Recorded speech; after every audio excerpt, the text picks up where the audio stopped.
आदरणीय इंदर सिंह परमार जी, हमारी प्रमुख सचिव रश्मि जी, जयश्री जी, और मेरे सामने बैठे हुए सभी शिक्षकगण, अध्यापकगण,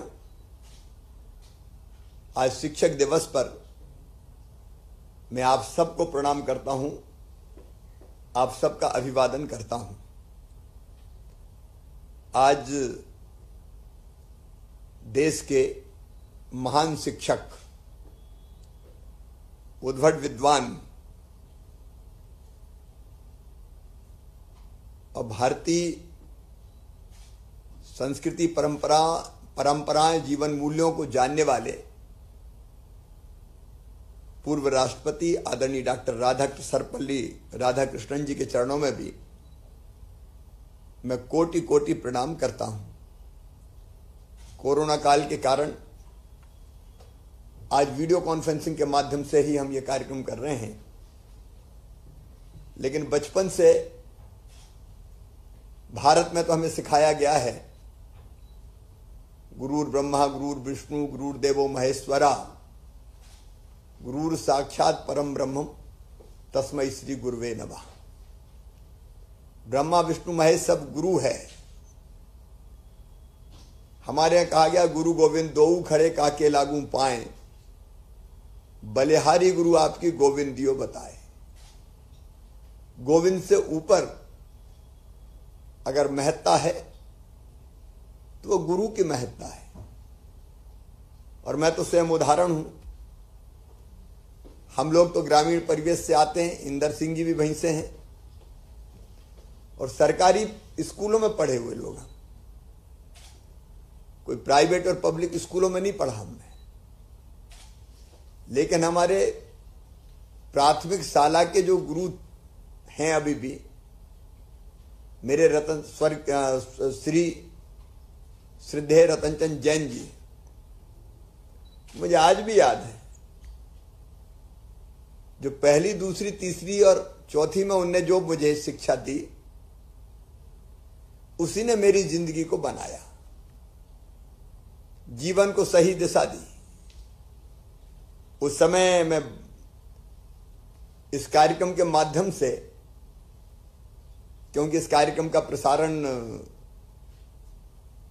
टीवी चैनल्स के माध्यम से भी, फेसबुक इत्यादि पर भी हो रहा है, मैं बच्चों को बताना चाहता हूं।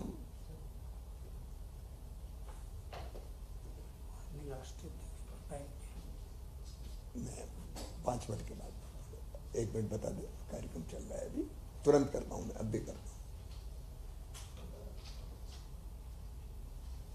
तो जो शिक्षा उनने दी, हम जब स्कूल जाते थे तो सबसे पहले गुरु जी के चरणों में माथा रख के कहते थे, प्रणाम गुरु जी। और वो उतने स्नेह से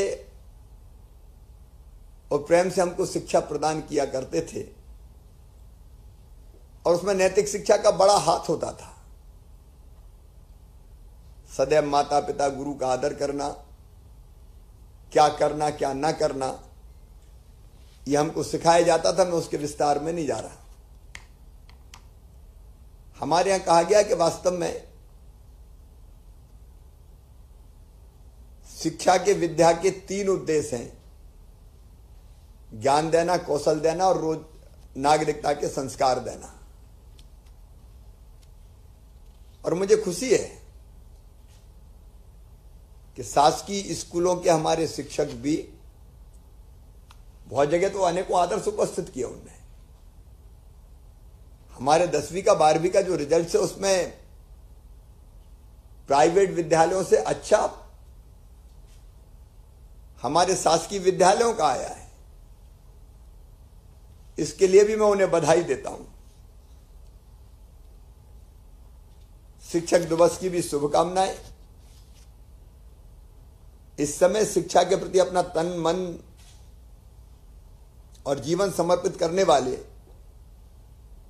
प्रदेश के सभी शिक्षकों को शिक्षक दिवस के अवसर पर, जिन्हें राष्ट्रीय सम्मान राष्ट्रपति पुरस्कार के रूप में और राज्य स्तरीय शिक्षक सम्मान प्राप्त हुआ है,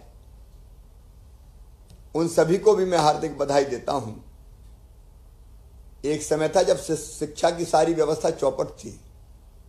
गुरुजी, समुदाय शिक्षक, शिक्षा कर्मी के नाम पर शिक्षा को बांट दिया गया था।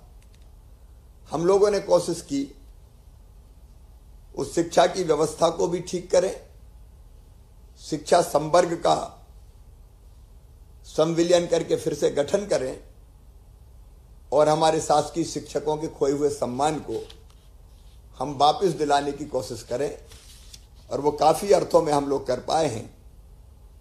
मैं इसलिए भी बधाई देना चाहता हूं कि कोरोना काल में सर्वाधिक प्रभावित हुई शिक्षा, आज भी हम विद्यालय खोल नहीं पाए, लेकिन ऐसे समय हमारे शिक्षकों ने हार नहीं मानी। हमारा घर हमारा विद्यालय कार्यक्रम मध्य प्रदेश में अभिनव कार्यक्रम है, जहां घर घर भी हमारे शिक्षकों ने बच्चों को जाकर शिक्षा देने का, शिक्षा सुलभ कराने का अभिनंदनीय कार्य किया है।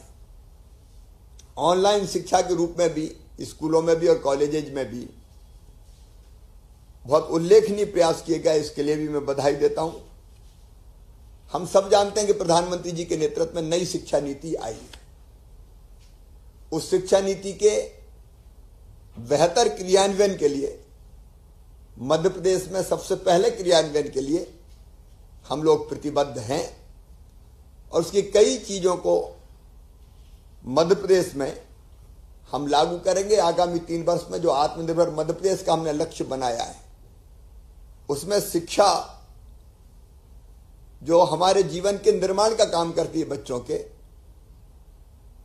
उस शिक्षा को हम कैसे ठीक ढंग से दे पाएंगे, इसका रोड मैप भी हमने तैयार किया है। वो रोड मैप विस्तार से आपके पास आएगा।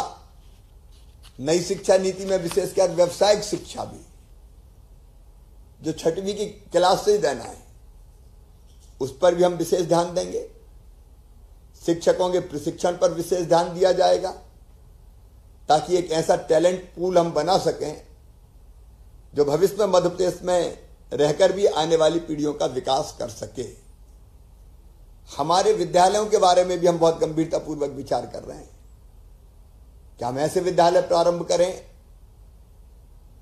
10, 12, 15, 20 गांवों के बीच में, जहां सारी बेहतर सुविधाएं हम दे पाए, अच्छे भवन, लैब, लाइब्रेरी, पर्याप्त मात्रा में शिक्षक, भले बस से हमको बच्चों को लाना पड़े, हम लाएं भी और उनको छोड़ के भी आए, उस दिशा में भी हम प्रयासरत हैं। संगीत, नृत्य, योग, भारतीय संस्कार, इनकी शिक्षा देना भी हमारा लक्ष्य है। और तकनीकी ज्ञान हासिल करने वाले हमारे बच्चे, उनका 100% प्लेसमेंट सुनिश्चित हो पाए, इसकी तरफ भी हम ध्यान देंगे। बेरोजगारी दूर करना हमारा एक बड़ा लक्ष्य है। और इस सब में, क्योंकि शिक्षा जगत में वास्तव में अभी सुधार की असीम संभावनाएं, हमारी कोशिश है 3 सालों में हम एक तरफ शिक्षकों का मान सम्मान सुनिश्चित करते हुए भावी पीढ़ी का भविष्य गढ़ने के काम में वो निश्चिंत होकर लग सकें, इस दिशा में काम करते हुए हम शिक्षा के क्षेत्र का नक्शा बदलेंगे। प्राइवेट सेक्टर में भी शिक्षकों का शोषण ना हो, यह भी हमारा लक्ष्य रहेगा, लेकिन साथ में अनाप शनाप फीस भी ना वसूलें। इसलिए जल्दी हम एक्ट लेके आने वाले हैं, कानून लेके आने वाले हैं। प्राइवेट सेक्टर भी शिक्षा के क्षेत्र में महत्वपूर्ण रोल अदा कर सके, यह भी हमारी कोशिश रहेगी। शिक्षकों को बेहतर जो उनका हक और अधिकार है प्राइवेट सेक्टर के, वो भी मिल सके और ऊट पटांग फीस वसूल ना की जा सके, इस क्षेत्र में भी हम कानून बनाने वाले हैं, जिसकी चर्चा हमारे शिक्षा मंत्री जी ने भी की है। काम बहुत करना है, लेकिन आज तो ये प्रतीकात्मक कार्यक्रम है। हमको मिलके बेहतर मध्य प्रदेश के निर्माण के लिए, अपने बच्चों के बेहतर भविष्य के लिए शिक्षा की व्यवस्था को और बेहतर ढंग से लागू करने का काम करना है। मुझे जरूरी लगा शिक्षा मंत्री जी के साथ आपको शिक्षक दिवस की शुभकामनाएं दूं। इसलिए आज ऑनलाइन ये कार्यक्रम आयोजित किया है। बाद में फिर प्रत्यक्ष भी मिलेंगे। एक बार फिर आप सबका अभिनंदन, आप सबको शुभकामनाएं और आप सबको बहुत बहुत बधाई, प्रणाम, नमस्कार, धन्यवाद। ठीक है, आज इतना।